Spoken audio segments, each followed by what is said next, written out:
Before we start and I hand it over, I want to just say thank you to our sponsors, called the Vende Museum, Procolo, and Sorrento's Italian Market. We want to give them a big shout out. And with that, I'm going to hand it over to our moderator, Thistle. Take it away, Thistle. Hello, my name is Thistle. So nice to meet you. Oh, I see you. Hi. Hello. I'm so excited to talk with you today and ask some questions. We have all the lovely students with us here to help us out. Oh, that's so cool. And they've written some questions to ask, and we are very excited to speak with you and hear about what you're all about. Hello, Senator Mitchell. Nice to meet you. Nice to meet you as well. Thank you for moderating tonight. Yeah, thank you for being here. My name is Thistle. We have several lovely student moderators that are excited to meet you. They're going to be asking all our questions tonight. Before we get started, we just want to hear an opening statement from you. So that's going to be 2 minutes, and you can take it away whenever you're ready. So Thistle at KidScoop, thank you so much for your interest in local politics and local government. I really appreciate that. I'm State Senator Holly Mitchell, and I've had the pleasure of serving in the California State Legislature now for 10 years. And when I first ran for the legislature in 2008, quite frankly, I was mad and afraid. I was running a child development agency, and the legislature was considering cutting deeply into subsidized childcare, like to the tune of $1 billion. And I knew how that would hurt working families in my community. And here I am, 2020, having gone to the legislature, chaired the Senate Budget Committee, put that $1 billion plus some back into the budget, and I find myself scared and afraid again. When I look at the power and the responsibility of the Board of Supervisors, I understand that they have great influence over the county, and the person running for the 2nd District really has a lot of work to do. The 2nd District is full of amazing assets and great communities. It's also a community that suffers from many of the social challenges we all know about. Food insecurity, lack of affordable housing, the number of unhoused, lack of access to mental health and healthcare services. And so the next person who's elected to represent them really has to have the appropriate and relevant experience, a true commitment to those kinds of programs, really to be able to help the residents of the 2nd District navigate their way out of this public health and economic pandemic. I'm very proud to say that, quite frankly, I'm not running for this position for personal political gain or ambition. It's about the work.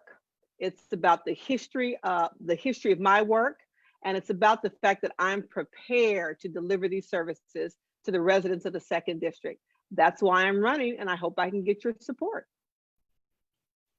Thank you so much. We'd love to hear from you an opening statement of 2 minutes. You have 2 minutes for this opening statement, and we'd just love to hear about you, who you are, why you're running, maybe what your pronouns are if you would like to share, and take it away when you're ready. Okay, well, look, if it's up, first of all, let me say this. I am so proud of each and every one of you for wanting to be engaged in government at a young age. Believe it or not, I started when I was 12. But instead of some campaign speech, I want you to kind of let me walk down memory lane. Culver City means an awful lot to me. I lived off of Cattaraugus and at one time on Roberts, right off of Washington Boulevard. My youngest son was born in Culver City. 2 of my sons graduated from Culver City High School. My wife worked for 8 years at a place that used to be called Washington Elementary, that is now Echo Horizon. She helped start the East Culver City Alliance. From there, she became the president of Linwood Howe. I coached Culver City baseball and Culver City football for 13 years. And I want to add, we were pretty good. We made it to the semifinals 6 times. Every time I go to Culver City, especially at the senior center, it sends chills down my spine because I don't know if you know it or not, but there's a room named after me because I helped fund that senior center. Also, I helped fund the track at the high school. One of my most exciting accomplishments when I represented you in the assembly is there was a power plant that wanted to come in at Baldwin Hills. We were able to stop that power plant, put together over 40 million bucks. We bought it, and now that's the Baldwin Hills scenic overlook that so many people use. I just left Farragut Elementary School, where I have been for the last 20 weeks, passing out food to needy residents of the city of Culver City. Like I said, Culver City has a special place in my heart. Honored to represent you in the assembly and would love to come home and represent you in the county. Thank you so much. Those are all right. exciting things to hear about. So thank you for sharing all those things. I'm going to be starting us off with our first question. And this is a very important question because not very many people know what a member of the LA County Board of Supervisors does.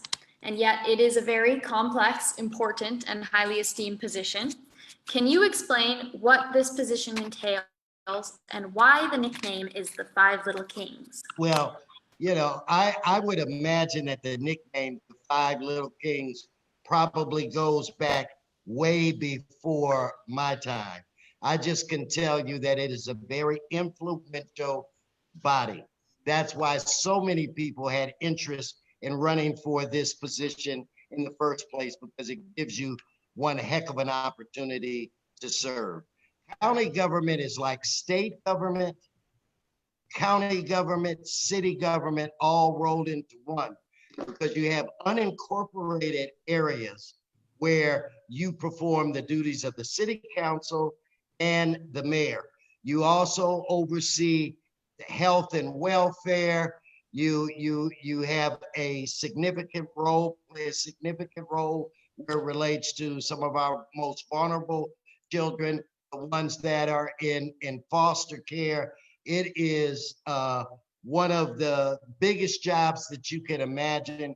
And to be totally honest with each and every one of you, the board needs to be expanded because the people deserve more personalized service. Thank you so much. Okay, I'll start with the Five Little Kings. When the charter was written to establish LA County, the foremothers and forefathers had no idea that we would have 10 million people. And so they established that the Board of Supervisors would just be 5. And the press started calling them the Five Little Kings because for about 125 years, the board was all male. So it's the Five Little Kings. This is local government where so many programs and services really lie. Our public health department, the largest in the country, our mental health department, park and rec, arts and culture, probation, foster care, our juvenile hall, our county jail, our sheriff. So these are all really important issues that really impact every aspect of our life. The Board of Supervisors recently made a decision and begin to kind of shift their focus, which I think is very important. It's going to be really important now that the county focuses on ways in which to help and provide hope to residents, as opposed to just prosecution and jailing them. That's why I'm interested in serving on the board now. Very good. Thank you so much. And we're going to open it up to our questions from our students. So we have Michaela asking the first question. Hello, Senator Mitchell. Hello. It is a pleasure to meet you. So California is the 9th wealthiest economy in the world. LA County supervisors alone have a $33 billion budget. What do you see as the key issue that is leading to the ongoing issue of homelessness becoming an increasingly common occurrence / reality for the community of Los Angeles? What fresh and innovative ideas do you have that would have an immediate impact on improving the situation? Thank you for that really heavy question. You know, there isn't just one issue. Many people find themselves unhoused because they simply can't afford the rent, because salaries have not kept pace with housing costs in LA County. And 93% of all new construction over the last 10 years in the city of LA have all been market rate units. And so many of our family members can't afford it.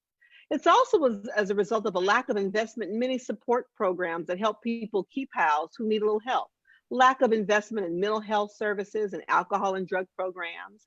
And so this isn't an issue that happened overnight. This has happened slowly over time because of the lack of investment at every level of government. From my perspective, it's great that people voted for Measure H and HHH to identify new monies for new construction and supportive services. But we can't build our way out of this problem fast enough. We have to help people stay where they are. We have to prevent the new homeless from becoming homeless while we continue to build new units and come up with creative ways to deal with our housing affordability crisis. Thank you. Thank you, Senator. Okay, well, a couple of things where it relates to that. The budget, I think, projected for this year is really $34 billion. And I want to keep this, no, you guys are smart, so I won't keep it simple. I'll just tell you. Only about $6 billion, only about $6 billion, but only about $6 billion in that budget is discretionary money where the supervisors can spend it in any direction they want. The rest of that money is passed through to pay for predetermined services. Now, where it relates to homelessness, one of the biggest challenges is not just building the types of affordable housing and homeless housing that we need. One of the things that I think we in government messed up on is that we've got to figure out a way to give resources to people before they become homeless in the first place. That is the most cost-effective way to deal with homelessness. Thank you, Stop Councilmember. it before it starts. Thank you, Councilmember Wesson. Yes, Very good. And Ethan will be asking our next question. where are you? Hey, Hello. I see you. Hi, Nice glasses. thank you. Thank you. I like your glasses too. I'm Ethan. I'm 11 and in 6th grade, and I'll have a couple questions for you today.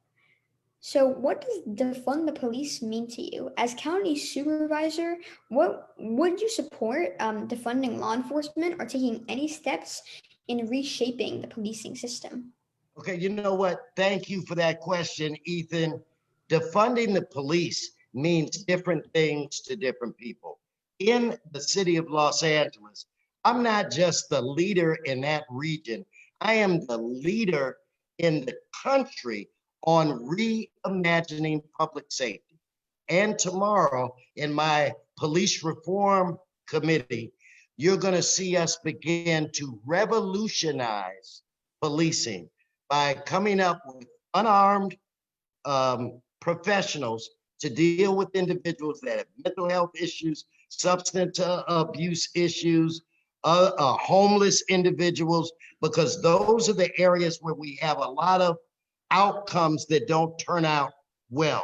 So I believe in reimagining the police, and that's what you're going to see tomorrow from the city of Los Angeles. And quickly, the winds in this country blow from the west to the east, so everybody watches us. When we do this, I have a feeling it will take off throughout the rest of this nation. Thank you, Councilmember Wesson. Ethan, thank you very much for your question. Defunding the police means to me that we need to stop making the police do work that's not really appropriate for police to do. So many police officers are called for domestic issues. They're called when homeless people are on the street and people just want them to disappear. They're called when kids are in foster care and they're having a hard time adjusting to their placement and they're considered unruly, and so people call the police. So the first thing we have to do is allow the police to do police work and make sure that we have social workers and mental health practitioners and housing specialists to do all the other work that many of us in our community are struggling with. So when I say defund the police, I mean fund the police in a correct way for a narrower scope of work, and let's fund other services and programs to meet the needs of LA County residents. That's what I mean by defund the police. It's shifting funding away from law enforcement to do work that they're not designed, trained, or equipped to do. Thank you so much. Wonderful answer. Our next segment is a lightning round, and this is something that we love at KidScoop Media. This is a chance for the kids to ask some super interesting questions. And for all of these questions, you'll have 30 seconds to answer. Okay. So these are just a little bit more spiffy, exciting questions. So Sean, take it away with your question. Hi, I'm Sean, and I'm pleased to meet you. Nice to meet you. Who is your favorite Supreme Court justice? And do you think the Senate should wait until after the November 3rd election to confirm a new justice? So my favorite, I'm torn between Thurgood Marshall and the notorious RBG for very different reasons and different times.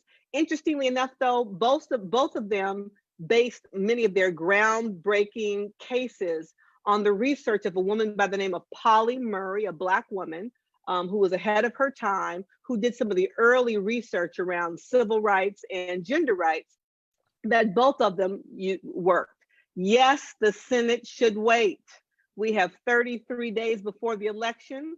The Senate Judiciary Committee should have the opportunity to have a full, in-depth confirmation hearing, and they'll be rushing it if they're trying to get it done before the election.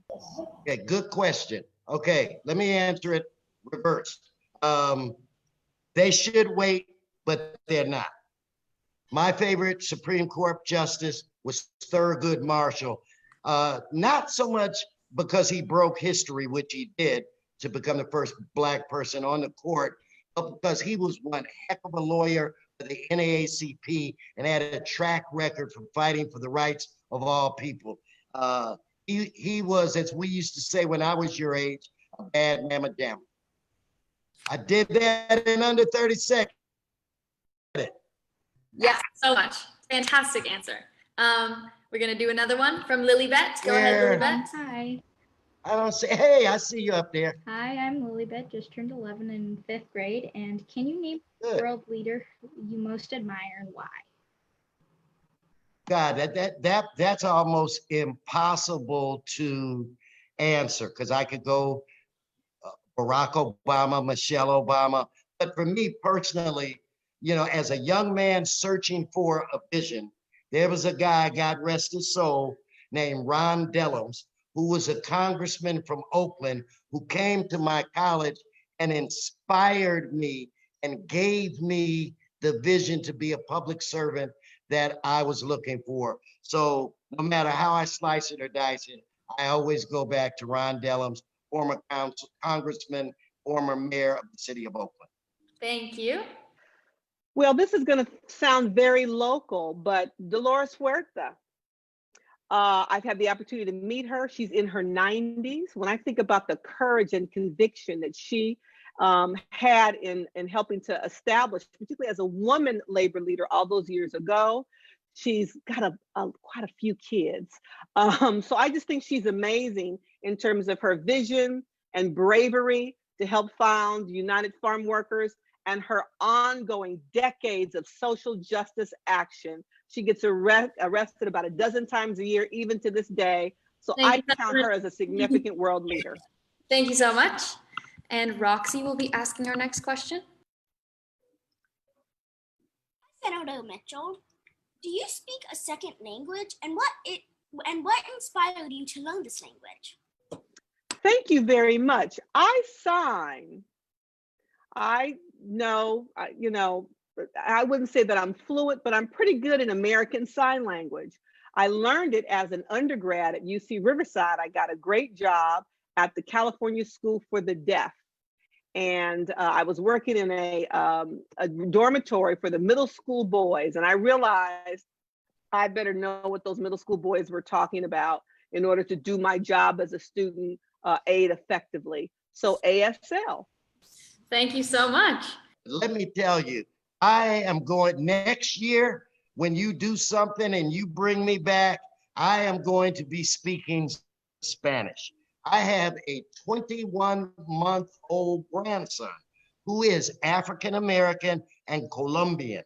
And so when I come back, I'm going to be able to speak Spanish because I want to make sure that he understands and remembers his roots, African-American and Latino. Awesome. Thank you so much. And Sierra, next question. Where's she at? I have a niece. Oh, hey, Sierra. Hello, I'm Sierra, and I just turned 11 last Friday. And Congrats. What is your favorite restaurant in District 2? And what is your favorite comfort food? Petrelli's would be my favorite in the Culver City area. And my favorite comfort food is probably baked potatoes with butter and sour cream and bacon bits and chives. Yes. Oh, thanks to COVID-19, I have so many comfort foods. I love breakfast. I love grits. I love CJ's because they have a catfish and grits breakfast that is to die for. But I also like Akasha. I like Tito's Tacos. I like Bloom on Pico. I like My 2 Cents on Pico. They're all my favorites for a variety of reasons. But I'm a breakfast food person. I like grits and biscuits and Thank you so much, waffles. Senator Wicker. Thank you. All right, that concludes our first lightning round. So we're going to go back to some bigger questions. And these ones you'll have 1 minute for again. So Damien is going to ask our first question. It is a pleasure to meet you, Senator. Pleasure's mine. Thank you. What additional actions should LA take to stop the spread of COVID-19? Would you support a county-wide mask mandate? And how would you enforce it? Yes, I would support a county-wide mask mandate and a nationwide mask mandate because all the science points to it being barriers is a primary mode of prevention. I think the county and Dr. Ferrer are doing a great job. The challenge is how do we balance getting back to our normal course of business, you all going back to your classrooms, businesses opening up, but making sure we protect ourselves. So I'm supporting the state's effort to go slow, where we take our leadership from county public health departments and public health officials who are monitoring new COVID cases, hospitalizations, and deaths. You know, we're up to about 14,000 deaths in the state of California out of 200,000 nationwide. Those are all loved ones of, you know, who've left family behind. We have to do all we can to slow the spread of this virus until such time as a vaccine is identified. Well, you know, I've given away free to people in need over 40,000 masks. I did that before the mayor of my city suggested it, did that before the governor came up with his suggestions to wear masks. Yes, I would support that because I do believe that we have a responsibility to protect others. You know, we have to be very careful of moving forward to take care of the people who have saved us through this pandemic, and those are the essential workers. And if you think about it, the essential workers are the ones who are at a higher risk of getting COVID. So we need to make sure they have all the protective gear that they need. We need to have some kind of national testing protocol. And it is important for us to do what is ever necessary to stabilize this pandemic and then begin to plan our way out of it. Thank you, Councilmember Wesson. Very good. Sean will be asking our next question. Back up to you, Sean. Where do you stand? Is that really your house? No. Where do you stand on the juvenile justice system? What significant changes will you be making? Well, I might have referenced it earlier. I don't remember. Sometimes you forget. But those are the most vulnerable kids that are in our system. They are overrepresented African Americans by like 400%. Each and every one of you need to go home tonight and thank God that you have the families that you have. Life is already hard. It is harder for them. That's one of the reasons why I created a program called Art Cycle LA, where we refurbish computers so that they work good as new, and we give out Wi-Fi hotspots. We want to try to level the playing field to give them a shot to try to be their best selves. And they're going to need that kind of additional service. In fact, one of our great comedians, new comedians, Tiffany Haddish, was raised in the foster care system, and she and I just gave out over 1,000 refurbished laptops and hotspots for kids in foster care system. Thank you so much. Thank you very much for that. I've spent a great deal of my 10 years in the state legislature focusing on the juvenile justice system, because I recognize that the kids that sometimes find themselves in juvie versus those that are lucky enough to go to foster care are many times the same kid. The only difference is who showed up, a social worker or law enforcement. And so I was proud to work with the governor in the state budget last year, where we are moving the Department of Juvenile Justice at the state level out of criminal justice, out of the CDCR, into Health and Human Services. Because I'm clear that kids are kids, and sometimes kids get caught up, but we shouldn't judge them by the worst thing they've done as a kid, and make sure we provide age-appropriate supports and responses to help nurture you all through the trauma that many of the kids in the juvenile justice system have experienced. So I've been a proud, vocal, early advocate of treating kids in the juvenile justice system humanely and with age-appropriate care.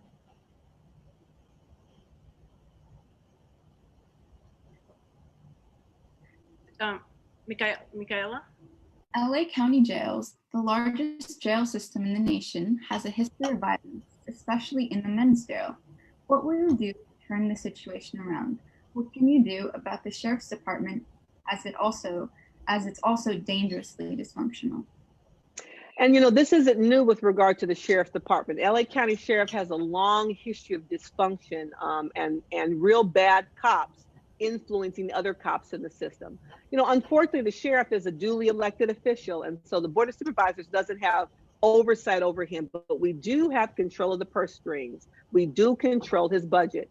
And so I think the Board of Supervisors has to really step up to talk about what we expect out of that department in terms of fair, equitable, and just treatment of every resident of LA County, regardless of race, to make sure that we are proud of a department that really believes in fair, equitable, and just treatment. There was another piece of your question that I forgot. The jail. I'm thrilled that the Board of Supervisors made a decision to halt construction of a new men's jail to give us time to think creatively about what kind of facility really meets the current needs of people who go to jail in LA County. Mental health services, job training, the kinds of services that don't typically happen in county jail, but they need to for LA. Well, one thing that we have to do, and that's, I don't care, Thistle, there's no way that can be answered in a minute. So I'll take a part of it if it's okay. When I mentioned earlier, reimagining public safety, what that is the beginning of criminal justice reform. And there's so much that needs to be done there. And trust me, we could all be talking about that for weeks and weeks at a time. But where it relates to the sheriff, the leader of the department, the largest department, we need to have a serious conversation with all of us in this county to determine going forward, how do you want to select your sheriff? Do you want to elect a sheriff, or do you want to go through some kind of process where the individuals to be police chiefs or whatever are vetted? I tell you this, where it relates to this sheriff, if he was applying to be the chief of police, he would not have even made it to the interview process. You're supposed to lead, and you're supposed to lead with the working with people.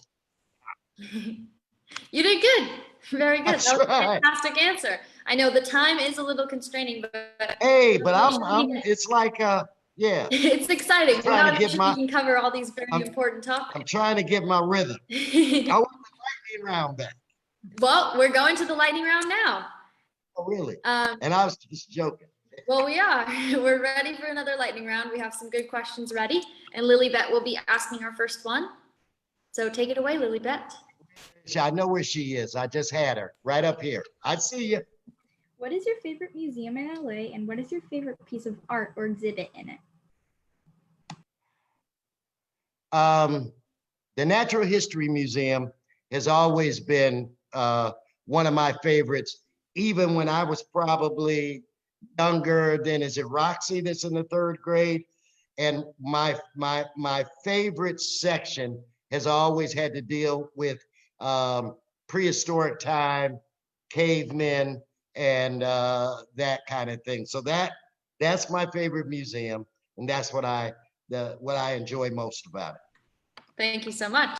My favorite museum in LA is the California Science Center. And my two favorite exhibits are, of course, the Space Shuttle and Tess, the big human woman that tells you about your body and muscles and blood flow. I love Tess because she's tall like me. That's awesome. Thank you. All right, and Ethan? What are your sources for news? Thank you. LA Times, the Sacramento Bee, and the things that pop up on my phone, primarily.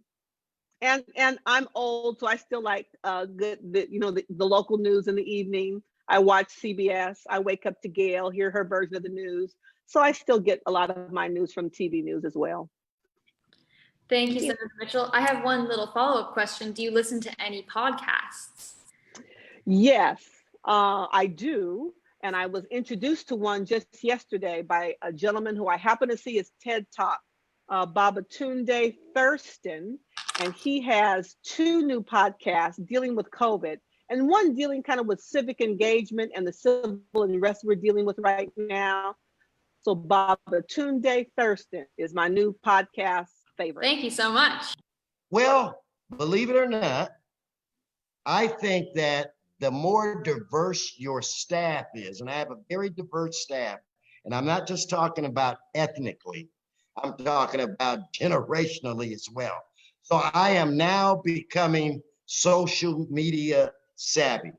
And because I'm so busy, in particular, because of this campaign, and I've been up since 6 and I'll be up till 10, I get a lot of my coverage from the internet, Twitter, Facebook, Instagram, and things of that nature.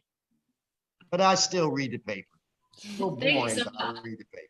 And just one more follow-up question. Do you listen to any podcasts? I listen to sports podcasts when I have the time. And I just have not had a lot of time lately.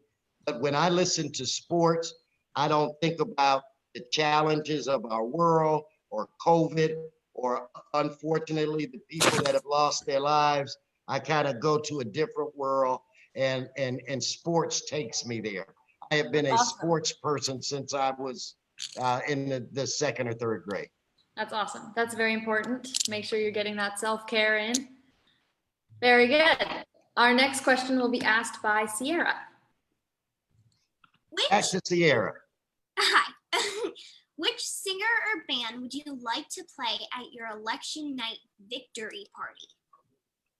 Well, it's going to be a cross between Stevie Wonder or the Temptations. These groups are a little before your time, but if things happen the way I plan, it's going to be Bruno Mars. Pop is showtime. That's fantastic. I love that answer. I love Stevie Wonder and the Temptations. I remember this question before, and my answer is the same. Lizzo. And I would ask her to change the words for one of her songs. And because remember, my last name is Mitchell. My brothers and my dad, their nickname was Mitch. So I would want her to sing, I'm 100% that Mitch. That's such a fantastic answer. Thank you, Senator. And Roxy, your question? Would you support LA County allowing or adopting an outdoor classroom schooling method so that children can still learn in person but have the added safety of being outdoors? I think that's an amazing idea. I have to tell you, this is the first time I've heard about it, and I've been in conversation the last week with Superintendent Buechner, and he hadn't mentioned that. I think it's wonderful. I think, unfortunately, most of us don't get enough time outdoors, period. One question and concern I would have, there are so many communities in the second supervisorial district that don't have enough tree canopy and great, healthy, safe outdoor green space. So we would have to make sure that every kid had access to outdoor space that was conducive to learning and safe. Thank you so much. Yeah, I agree with that, Roxy, 300%. In fact, at the city of Los Angeles, I was one of the individuals that helped put aside money so that we could create 50 learning centers in the city of Los Angeles that are open from 8 a.m. to 7 p.m. so that working moms and dads have a place where they can take their kids. The kids are connected online, but also they get that interaction with the other kids. Being a grandfather, I know how important that is to have that interaction. And I would love to creatively come up with a way to ensure that you guys still get that, because it's going to be so important in making you the men and women that you're going to be tomorrow. Thank you, Council Member. Yeah. And we have one more lightning round question from Sierra. Back. What do you think the county can do to make the streets safe for biking? Well, the first thing that we have to realize is biking is here and biking is here to stay. So we've got to create safe pathways on our streets so that individuals that bike themselves to work for a variety of reasons, they may not have the money to own a car, they may not have the money to do mass transit, they may be doing it for exercise, but we've got to keep them safe, and we don't want to impede the vehicles as well. So we've got to come together as a people, realizing bikers are here to stay, that we need to protect them, and they need dedicated bike lanes. What can the county do to make the streets safer for biking? Well, here at the state level, we've done a lot. My colleague, Senator Steve Bradford, has introduced legislation to expand access to bike lanes. I know at the city council level, they've done the same, Councilman Bonin. And the challenge is some of the folks who drive don't want their lanes reduced to allow access to bicycles. So I think we have to continue to push the envelope, because I believe if we create more bike lanes and give bicyclists safer access, more of us will ride our bikes. So I think the county can follow the lead of the state and city and make more resources available, particularly in unincorporated areas where the county board of supervisors is the local government for those areas. Mitchell, very good. All right, we are moving on to a very special portion. This is the thumbs up, thumbs down lightning round. So in this one, you're not going to be speaking at all, but we will give you at the end of this round 60 seconds to clarify anything or to expand on any of your answers. So just keep that in mind if you're ever hesitant to answer because you can't defend yourself. Got it. Be honest, and thumbs up, thumbs down, or in the middle if you really don't know. But our first question is, do you stand with the Black Lives Matter movement? Very good. Do you support the Fight for 15 to raise the minimum wage on a federal level for all employees, regardless of tip status or size of business operation? Very good. Would you call yourself a feminist? Thank you. Do you support Vote 16, a student-led initiative to lower the voting age to 16 years old? Awesome. Do you support the Electoral College? Thumbs up for yes, thumbs down for no, thumbs middle for modifying it. Very nice. And this is a very big question. Yeah, but. All right, thank you. Do you support Planned Parenthood? Do you support Prop 15? Very good. Do you support Prop 20? Wait, can I do it like they do in the Gladiator movies? Oh, like, very nice. Yeah. It's thumbs down for me because what it's trying to do is reverse Prop 47, that passed a number of years ago that was championed by our now governor, who was lieutenant governor at the time. And so it's trying to take us backwards. It's been championed by some of my colleagues in the legislature and the Grocers Association, who are concerned about petty theft in their stores, and that people aren't, paying their debt to society. And so, no, I do not support Prop 20. So now, if you want to clarify any of Yes. your answers, we will give you 60 seconds for that. Well, first of all, I appreciate the questions. Now, we need to have a livable wage with benefits, but sometimes you have to crawl before you can walk. But in the city of Los Angeles, I led the charge on raising the minimum wage 3 times. So I am on record. I fought business. I won. We got it done. Where it relates to Black Lives Matter, one of the individuals that supports my candidacy is the co-founder of LA branch Black Lives Matter, Melina Abdullah. And where I just think that majority should carry the day in the election. So that concludes our lightning round, thumbs up, thumbs down. We're going to be moving on to some final questions. So we're almost done for the night. But Ethan, what is your Would you question? support a legislature that gives any kind of financial incentive to environmentally sustainable businesses, including food companies that are plant-based and companies that are zero waste or zero carbon emission? I think those are perfect examples of companies that we want to infuse and support. And so perhaps through tax credits, which is something we do often to help industries kind of grow. I carried a tax credit bill for the film industry to make sure that production could stay in California. And so if it's new industry that will help with our environment, expand new jobs, I think it's completely appropriate for the state to give tax credits to incentivize those businesses to build here and grow here in California. Well, we have to realize that we are not going into the 21st century. We are in the 21st century, and we should do more of that than we've ever done before. Probably, God, I don't want to scare you, but probably the biggest challenge that we're facing in the world is climate change. And we have to figure out a way to come together as a people and help individuals understand how big of a problem this really is. Our challenge, good young people, is that it's hard for people to see it.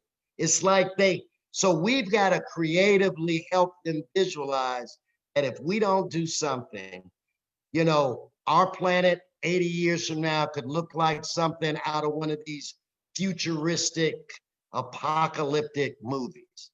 So yes, I have a track record of doing what I can to save the environment, and I would be there on that issue. Thank you so much. Fantastic answer. Our next question comes from Damien. There are currently 30,000 kids in the LA County foster care system. As older kids age out of the system, they often lose the support that helped them maintain life stability, becoming vulnerable to homelessness, crime, and various other social ills. There does not currently seem to be a system in place that consistently graduates these individuals into full community membership, or provide them with a foundation from which they could plan a future and thrive. What innovative ideas do you have for implementing programs which could help these kids? Well, the first thing that I would do, some of these kids are afforded the opportunity to stay in the system until they're 21, and they receive extra benefits and things of that nature. But not all of the kids are qualified to do that. I'm trying to remember some of the qualifications in order to stay until you're 21. I think you have to be in school, or you have to have a job, and I'm just drawing a blank on what the other issue is. But the kids that don't have a job, the kids that are not in school, they need help maybe more than those that do have their life in order. So first thing, we need to make sure that we can provide these young people with a safety net until they are 21 years old. I've raised 4 sons, And trust me, when they're 18, they weren't ready for much, all right? So they need that extra time. And I think that with us, it is about prioritizing, and nothing should be more important to us than our leaders of tomorrow. Thank you so much, Councilmember. Yes, yes. Thank you. Thank you for the question, Damien. And I have to say that we are doing better than we were 20 years ago. When I worked for the legislature in my early 20s, we had 100,000 kids in the foster care system, and kids aged out of the system at 18. So thanks to now Congresswoman Karen Bass, who carried the bill AB 12, kids can stay in the system to 21. Now, what we could do better, and there's conversation, and I wish I could still be around, and maybe we do at the county level that we extend that age to 25, and to make sure that we continue to fund TAY, transitional age youth housing, to provide full supports to kids in foster care. You know, I think the challenge is, as many of you will find, as I'm experiencing as a young woman myself and as my 20-year-old son, you know, at 21, you still need family support. And so what we have to do a better job is, perhaps I think this was family reunification, to support their parents, and so they can always be a part of their lives. We can give them housing and everything you can imagine, but people thrive in family settings and family support. Everybody needs at least one adult who's in their corner and has their back lifelong. Thank you, Senator Mitchell. And our next question comes from Lilybeth. Back to, yes, you're above Michelle on my screen. Who are you endorsing for Culver City Council, Culver City School Board, LA City Council, and District Attorney? Okay, let's talk about the district attorney real quick. What I have decided to do, and just announced it today, is that effective immediately, I'm going to focus on my race. So I will not be engaged in the district attorney's race at all. In Culver City, I support the re-election of Anna Lair. I have a long history with the Vera family. I support Al Vera. He and I have been partnering for over 20 weeks, feeding needy families in Culver City. And I support the re-election of Mayor Erickson. And LA City Council? In LA City Council at this point in time, for my race, I'm trying to figure, yeah, at this point, I support Supervisor Ridley Thomas for the 10th district, which is the job I currently have. Awesome. Thank you so much. For district attorney, I have endorsed Mr. Gascon. For Culver City School Board, Kelly Kent. For Culver City City Council, so far, Yasmin. I'm not finished with my endorsement process. I'm still trying to meet and have conversations with some of the other candidates. And I have not endorsed for LA City Council. I think I endorsed, yeah, I have not. Very good, thank you. You have a wonderful memory. I added that question to the chat, but you got all of them.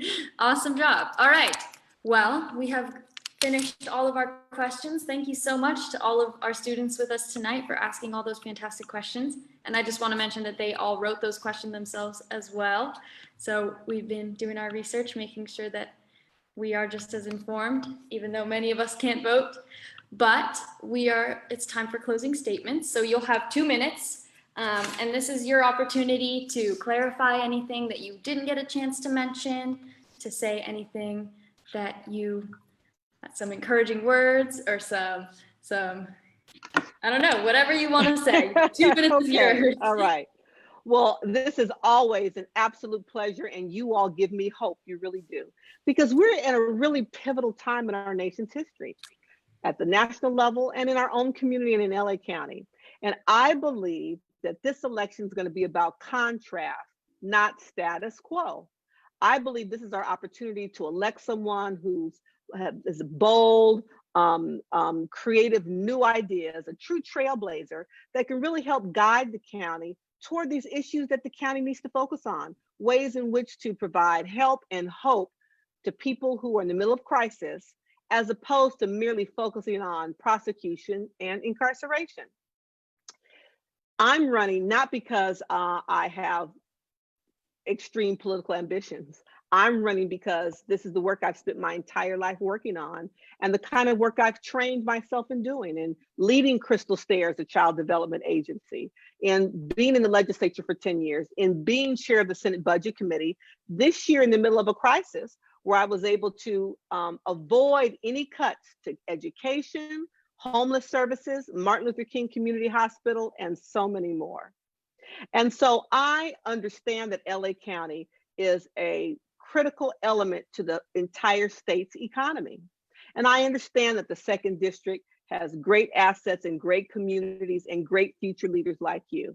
And so it's my hope that we elect the next supervisor who understands all that and is going to practice those kinds of values, that we elect someone with real integrity, who's willing to be open and transparent in how she governs and leads. Because now is the time where we need open clarity and fairness in our governance, where we can push back on law enforcement and make sure that we're investing in services on the front end that everybody needs to thrive. Thank you for the opportunity, and I hope I've earned your support.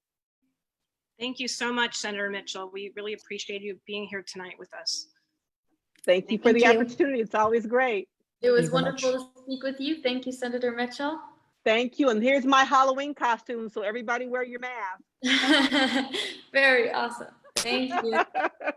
All right, take it easy. Bye. Bye-bye. Thank you. Bye. Thank you. Bye. This has probably been one of the most fun experiences that I have had throughout this campaign. And I apologize that I could not join you during the primary. You are our future. And when I sit down and have conversations with young people about you, I dream of a world. I dream of a world where people will be judged not by the color of their skin, but their deeds and their actions. Where people won't be judged by what religion they practice, or who they fall in love with, or what kind of documents they have in their back pocket. I think we should care more about what kind of neighbors they're going to be and what kind of citizens their children are going to grow up to be. So you give me such joy and such hope. Whenever the country is in a crisis like this, this is a time for leadership. So when the coronavirus hit, I didn't retreat to the safety of my home. So when in the future, when it's your turn, don't retreat, hit the streets. We have provided over 1 million pounds of food to needy families, 40,000 face coverings, thousands and thousands of bottles of hand sanitizer. We have provided 500,000 diapers for needy young mothers. We've provided dog food, cat food, and kitty litter for senior citizens that have to make a choice between feeding themselves or their pets. We've also taken no question testing to the various areas of the community so that people that are worried about their immigration status can be tested. That's leadership. In times like this, you don't manage, you lead. I am so proud to be endorsed by the County Democratic Party. That's 3 million people. The County Federation of Labor, and so many friends in the neighborhood, so many friends that are in this neighborhood. So God bless you all. Thank you for having me. Stay safe and never, ever lose your desire to serve. I'm so impressed. Thank you. I'll vote for y'all. Thank you so much, Councilmember Wesson. It was such an honor to hear from you today. And Thank you. We're And so a shout out to the Culver City Catalyst. This video will be playing on the Culver City Catalyst. So okay, great. It'll be great. It's going to be airing on Saturday. Thank you. Thank you for Thank you so sharing. much. Thank you. Good luck. Thank you very Thank much. you. You're the future. Good night. Protect my grandkids. We will. We will. Bye now. Bye. Bye. Thank you so much.